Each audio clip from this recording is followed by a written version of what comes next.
বিস্ময়বালক নতুন মেসি ক্যারিয়ারের শুরুতে এমন অনেক নামই পেয়েছিলেন ফ্রাঙ্কো মাস্তান্তোনো। কেউ কেউ আনহেল ডি মারিয়ার সঙ্গে তুলনা করেন আর্জেন্টাইনি তরুণের, তবে উত্তরসূরিকে নিজের চেয়েও বেশি প্রতিভাবান মনে করেন বিশ্বকাপজয়ী তারকা ডি মারিয়া। ক্লাব ক্যারিয়ারে নিজের দ্বিতীয় সর্বোচ্চ সময়ে রিয়াল মাদ্রিদে খেলেছেন ডি মারিয়া।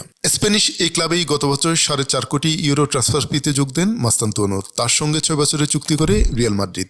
দারুণ প্রতিভাবান এই ফুটবলারকে অনেক প্রত্যাশা নিয়ে রিভার প্লেট থেকে দলে টানে রিয়াল মাদ্রিদ। এখন অবশ্য নিজেকে পুরোপুরি মেলে ধরতে পারেনি 18 বছর বয়সী রাইট উইঙ্গার। চলতি মৌসুমে এখন পর্যন্ত 21 ম্যাচ খেলে স্রেফ 3টি গোল করেছেন মাস্তান্তোনো, নামের পাশে অ্যাসিস্ট 1টি। পারফরমেন্সের অধারাবাহিকতার কারণে রিয়ালে যোগ দেওয়ার পর মাঝে মধ্যে সমালোচনার মুখে পড়তে হয়েছে মাস্তান্তোনোকে। ডি মারিয়া মনে করেন সামনে আরও ভালো হয়ে উঠবেন এই ফুটবলার।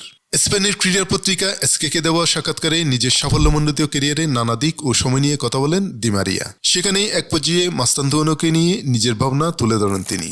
আমার সঙ্গে তার তুলনা করা হচ্ছে, কিন্তু সে অনেক বেশি প্রতিভাবান ও অনেক ভালো ড্রিবল করে। সে শীর্ষমানের একজন খেলোয়াড়। যখন তার সবকিছু ঠিকঠাক হচ্ছিল না, তাকে অনেক সমালোচনার শিকার হতে হয়েছিল এবং তাকে বাতিলের খাতাও ফেলে দেওয়া হয়েছিল, ঠিক যেমন সাবির সঙ্গে হয়েছিল। কিন্তু তার সামনে পুরো কেরিয়ার পড়ে আছে। সে এখন ভালো করছে, আরও বেশি সময় খেলার সুযোগ পাচ্ছে এবং আরও উন্নতি করবে। আর যখন চারপাশে সেরা খেলোয়াড়রা থাকে, তখন কাজটা অনেক সহজ হয়।